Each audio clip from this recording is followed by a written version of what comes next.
Hello friends, நம்ம இன்றைக்கி mutton குழம்பு எப்படி செய்கிறதுன்னு பார்க்கலாம். என் ஸ்டைலில் நான் இப்படி தாங்க மட்டன் குழம்பு செய்வேன். அதுக்கு ஒரு வானொலியில் எண்ணெய் ஊற்றிட்டு அதில் சோம்பு, பட்டை, லவங்கம், சும்மா கொஞ்சம் 2-3 மிளகு போட்டு இப்படி நல்லா வறுத்துக்குவாங்க. வதக்கிட்டு அதுக்கப்புறம் பார்த்தீங்க அப்படின்னா வெங்காயம், கருவேப்பிலை இதெல்லாம் நல்லா பொரிஞ்சு பிறகு வெங்காயம், கருவேப்பிலை போட்டுருவேன்.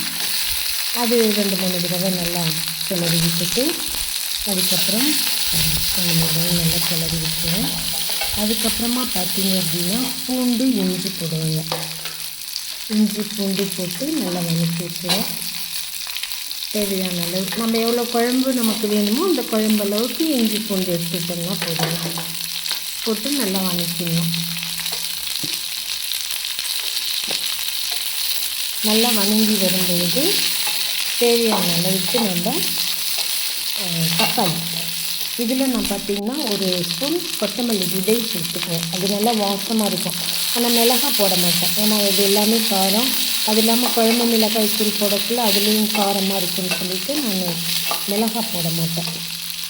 இதில் நல்லா வதங்கின பிறகு தக்காளி, ஒரே ஒரு தக்காளி எடுத்து போட்டு நல்லா வதக்கிட்டு மஞ்சத்தூள், கொஞ்சம் இந்த குழம்பு மிளகாய் தூள், எடுத்து வைத்திருக்கக்கூடிய தனி கொத்தமல்லி தூள், உப்பு இதெல்லாம் அந்த அடுப்பை ஆஃப் பண்ணிவிட்டு இவங்க நல்லா வதங்கின பிறகு இதெல்லாம் போட்டு ஒரு பருத்து கிண்டிக்கணுங்க.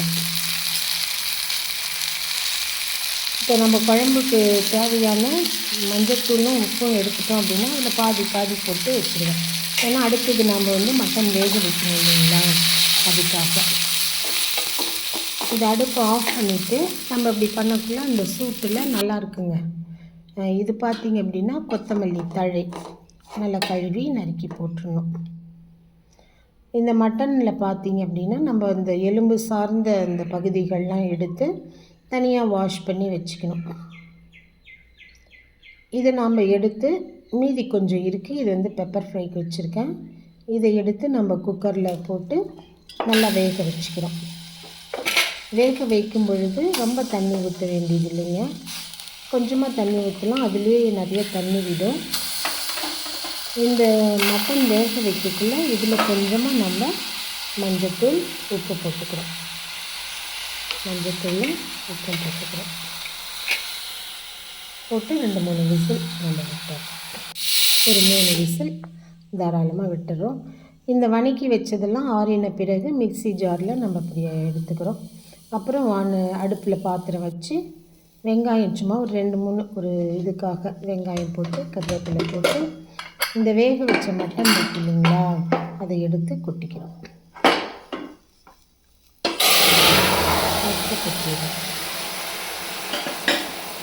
கொட்டின பிறகு அந்த நம்ம மிக்சியில் அரைத்து வைத்த கலவையை எடுத்து இதில் ஊற்றிடுறோம்.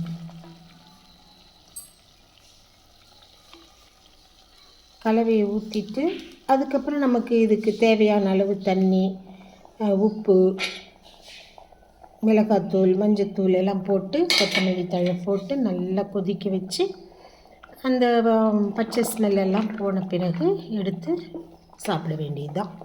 இன்றைக்கி நம்ம வீட்டில் இட்லி கூட மட்டன் குழம்பு தான் மார்னிங் பிரேக்ஃபாஸ்ட்டு. நல்லா கொதிக்க வச்சிடணுங்க.